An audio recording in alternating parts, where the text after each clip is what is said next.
જિલ્લા અધ્યાપન મંદિર ગોરખડી પીટીસી કોલેજથી છું. મારા ઇનોવેશનનો સબ્જેક્ટ છે સ્ટેમ અથવા સાયન્સ, ટેકનોલોજી, એન્જિનિયરિંગ અને મેથ્સનું કોમ્બિનેશન કરીને જે શિક્ષણ પદ્ધતિ છે એનું અમલીકરણ કરવાનું. અમારા ત્યાં પીટીસીના તાલીમાર્થીઓ જ્યારે અભ્યાસ માટે આવતા હોય છે ત્યારે પાઠ્યપુસ્તકનું જ્ઞાન લઈને આવતા હોય છે અને કંઈ પણ સર્જનાત્મક પ્રવૃત્તિ કરવાની હોય તો એ લોકોને થોડી મુશ્કેલી અનુભવતા હોય છે અને એ મુશ્કેલી ન અનુભવે અને બધી જ વસ્તુઓ જાતે સર્જન કરી શકે, વિજ્ઞાન અને ગણિતને રસપ્રદ બનાવી શકે એ માટે અમારું આ ઇનોવેશનને હાથ ધર્યું છે. અને એની અંદર વિજ્ઞાનના જે પદ્ધતિ જે પ્રકરણો શીખવાય એ પ્રકરણને કઈ રીતે વ્યવહારિક રીતે બાળકોને બતાવીએ કે જેથી કરીને એનો કોન્સેપ્ટ ક્લિયર થાય.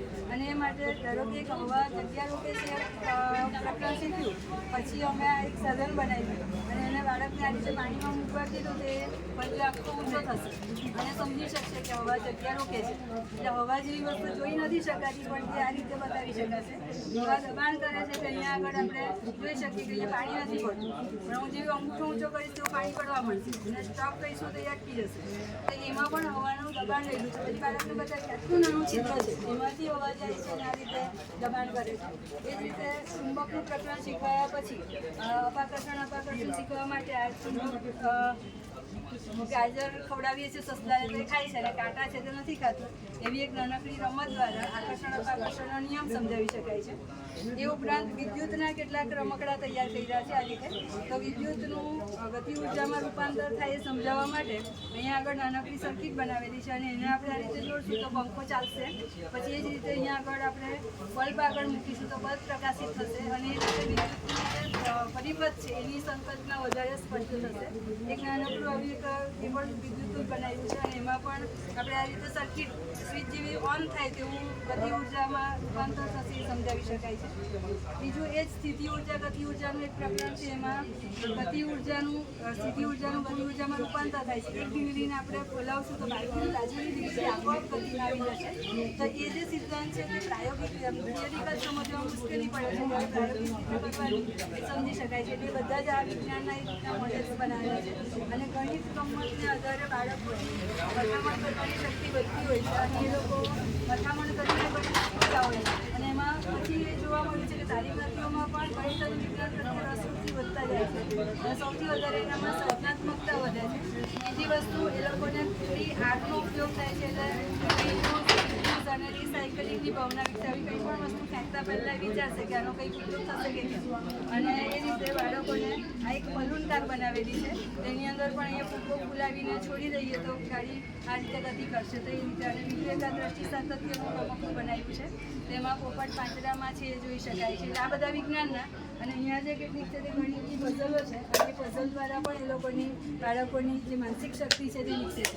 આ ઉપરાંત દિવાશ્રીની આ બધી પઝલ છે અને એ પઝલ દ્વારા તાલીમાર્થીઓ ખાસ કરીને પહેલાં શીખતા હોય છે અને પછી જ્યારે શાળામાં જશે અને લીડરશીપમાં જતા હોય તે વખતે આ એનો ઉપયોગ કરતા હોય છે. આ એક 10 ગ્રામની રમત છે. ધોરણ 5ની અંદર પણ આપ્યું છે 10 ગ્રામ. તો એમાંથી જાતના આકારો બની શકે છે અને એ દ્વારા સાયન્સ, ટેકનોલોજી, આર્ટ્સ બધાને ભેગા કર્યા છે. બીજું એક અમે વારલી ચિત્રનો વર્ગ રાખેલો હતો અને વારલીના જે ચિત્રો છે નીચે દેખાય છે એ વારલી ચિત્રની અંદર પણ વિજ્ઞાન ગણિત રહેલું છે. એ અમે બહુ સારી રીતે તાલીમાર્થીઓને શીખવી શકીએ અને તાલીમાર્થીઓને પણ એક પ્રકારનું સર્જનનો આનંદ હતો. અહીંયા આગળ ગતિ બતાવી છે તો કઈ રીતે ત્રિકોણ કરવા કે પછી એ કરવા આકારો કેવી રીતે ગોઠવવા એ પણ અમને સરસ બતાવી શકીએ. અને બીજો એક થીમ અમારો હતો પરંપરાગત રમતોને સ્ટેમ્સ.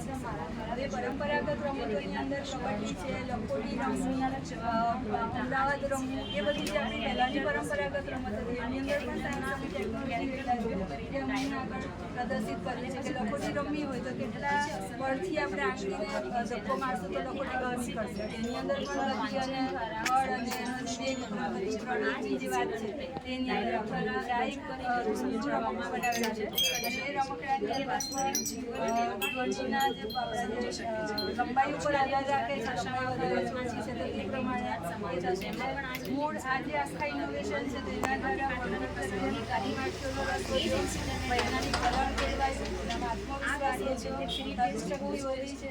ઉપરાંત જૂથ ભાવના દરેક વસ્તુમાં જૂથમાં કરવાનું થતું હોય છે તો જૂથ ભાવનાનો વિકાસ થાય છે અને સૌથી સર્જન શક્તિ વિશેની લોકોનામાં આત્મવિશ્વાસ વધે છે. બીજું એક શિક્ષકો માટેની માર્ગદર્શિકા બનાવી છે.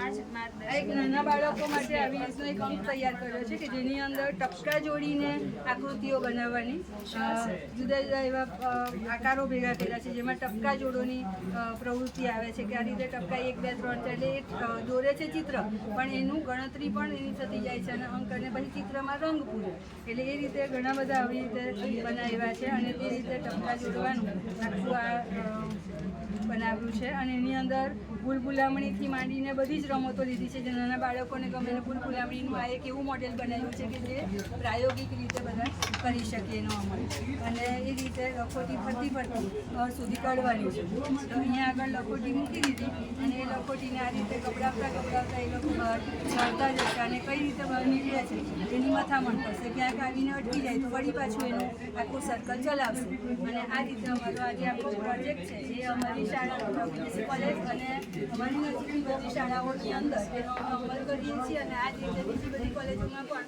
અમલ થતો રહે આવી કેટલીક ઘન આકૃતિઓ બનાવવા માટેની રમતો પણ અમે એ લોકોને આપીએ છીએ કે સળી આપી દીધી અને જોઈન્ટરની મદદથી એ લોકો આવા જોઈન્ટ બનાવે અને એ દ્વારા પણ સરસ મજાનું તાલીમાર્થીઓની અંદર અને વિદ્યાર્થીઓની અંદર સર્જનાત્મકતા અને ખાસ કરીને ગણિતના આકારો વિશેનું જ્ઞાન વધે છે તો આ રીતે અમારો જે ઇનોવેશન છે એ રજૂ કરેલો છે અને એનું પરિણામ જોવા મળે છે.